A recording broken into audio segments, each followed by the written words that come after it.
The first time Lucas noticed the figure standing motionless in the rain was 3 weeks after moving into the old Victorian on Maple Street.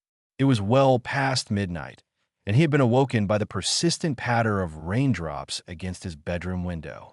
As he pulled back the curtain to check the storm's intensity, he saw it, a tall, unnaturally still silhouette beneath the street lamp across the road, just standing there. Watching his house, Lucas blinked and the figure was gone. A trick of light and shadow, he told himself. Nothing more. But the next time it rained, 2 nights later, Lucas saw it again. Same spot, same unnatural stillness. This time, he studied it more carefully, slender, almost impossibly so, with limbs that seemed just slightly too long. It wore what appeared to be a wide-brimmed hat that obscured its face, and a long coat that reached nearly to the ground. Again, Lucas blinked, and the figure vanished. "You're imagining things," he muttered to himself, letting the curtain fall back into place. "It's just the stress of the move, the new job. You need more sleep." The following morning was bright and clear, making the previous night's sighting seem absurd in the cheerful daylight. Lucas even laughed about it as he sorted through yet more moving boxes in his living room. That's when he found the envelope that IT was tucked between a stack of books he'd been meaning to shelve. Plain white, unmarked. He didn't remember packing it. Inside was a single sheet of paper bearing a crude drawing in what looked like charcoal, a tall, stick-like figure with elongated limbs standing beneath what was unmistakably a street lamp. Beneath it, written in a shaky hand, "He comes with the rain." Lucas crumpled the paper immediately, his heart pounding. A prank, surely, perhaps from the previous owner or one of the movers. He tossed it in the trash and tried to forget about it. That night, the skies remained clear, and Lucas slept soundly. 5 days passed without rain. 5 days of sunshine and normal life, of settling into his new home and exploring the quiet neighborhood. His neighbors seemed friendly enough, if somewhat reserved. Mrs. Tanner next door brought over homemade cookies and mentioned how pleased everyone was that someone finally bought the old Rogers place. What happened to the previous owners? Lucas asked casually to Mrs. Tanner's smile faltered slightly. "Oh, the house has been empty for nearly 2 years.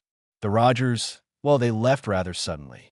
Tragedy in the family, I believe." Before Lucas could press for details, Mrs. Tanner changed the subject. On the 6th day, dark clouds rolled in by late afternoon. The weather report predicted heavy thunderstorms overnight. Lucas found himself unusually anxious as he prepared for bed, checking twice that all the doors and windows were locked. The rain began around 11, gentle at first, then building to a steady downpour. Despite his exhaustion, Lucas couldn't sleep. He lay awake, listening to the rain and the occasional rumble of distant thunder. At precisely 1:17 a.m., he remembered checking his phone. He heard it, a soft, rhythmic tapping at his bedroom window. Not the random patter of raindrops, but deliberate, purposeful tap. Lucas froze, his breath caught in his throat. The tapping continued, unhurried and patient. Tap, tap. With tremendous effort, he forced himself to turn toward the window. The curtains were drawn, but through a narrow gap between them, he could see a long, pale finger tapping against the glass. A finger that seemed too thin, too pointed to be human. Lucas screamed and scrambled from his bed, backing against the far wall. The tapping stopped immediately. Heart racing, he eventually summoned the courage to approach the window. Taking a deep breath, he yanked the curtains open in one swift motion. Nothing was there, just the rain-slicked glass reflecting his own terrified face. But when he looked down to the street, there it was again, the figure beneath the lamppost. Only this time, it wasn't looking at the house. It was looking directly at him. Lucas slammed the curtains shut and spent the remainder of the night huddled in his bathroom with the lights on, a kitchen knife clutched in his trembling hands. The next day, Lucas called in sick to work. He needed answers. After a few hours of online research, he found what he was looking for: a local news article from 23 months earlier about the sudden disappearance of Edward and Helen Rogers. The couple had vanished during a severe thunderstorm. Their house, his house, had been found empty, with no signs of forced entry or struggle. The only unusual detail was a strange drawing found on their kitchen table, a crude sketch of a tall figure standing beneath a street lamp. Lucas's blood ran cold as he read the final paragraph. Police are particularly interested in speaking with the Rogers' elusive neighbor, Abner Wade, who also appears to have left town. Wade, described by locals as reclusive and eccentric, lived in the small cottage behind the Rogers property, which has remained unoccupied. A cottage behind the property?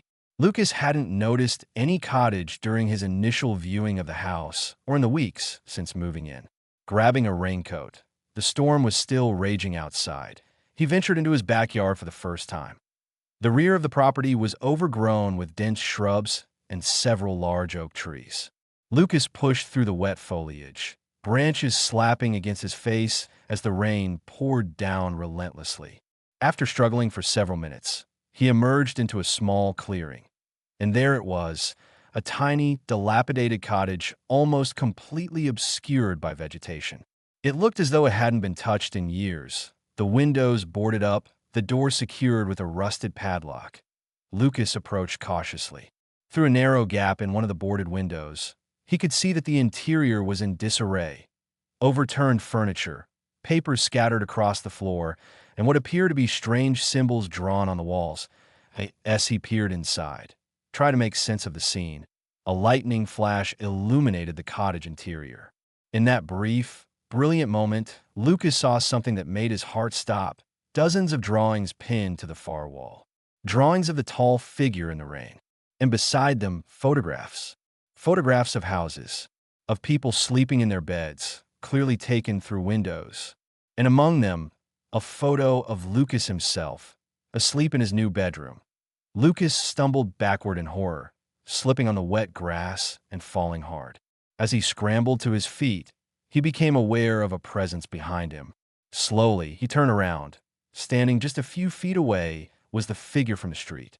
Up close, Lucas could see that what he had taken for a coat was actually just darkness. A swirling, shifting darkness that seemed to both absorb and emit shadow. The wide-brimmed hat was similarly formed of pure blackness.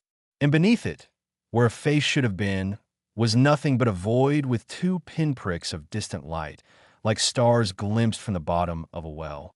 The raindrops never touched it. They simply ceased to exist before making contact. "What do you want?" Lucas whispered, his voice barely audible over the rain. The figure didn't move, but somehow Lucas heard a response. Not in his ears, but directly in his mind. A voice like rust and static and ancient things. "To watch. To collect.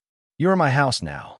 Lucas ran, back through the foliage, into his house, grabbing only his car keys and wallet before fleeing to his vehicle.